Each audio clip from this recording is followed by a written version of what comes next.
आशिष शेलार मनसे विधानसभेत नाही याच्याबद्दल टोमणे मारण्यापेक्षा तुम्ही विधानसभेत असताना हिंदूंसाठी नक्की काय करताय हे तर सांगा. अहो, तुम्हाला लाज वाटली पाहिजे.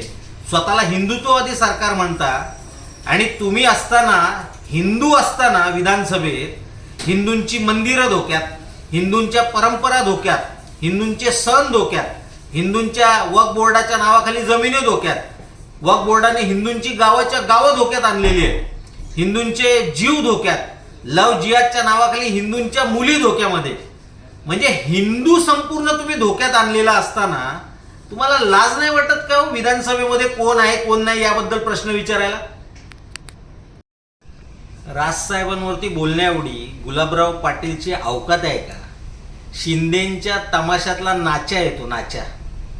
एक गणपतराव पाटलांबद्दल निदान चांगला अभिनय करायचे म्हणून आदर तरी होता, पण या नाच्याबद्दल महाराष्ट्रामध्ये काय विचार आहेत ते जरा एकदा सर्वसामान्य जनतेला जाऊन विचारा, मग लक्षात येईल त्यांच्या.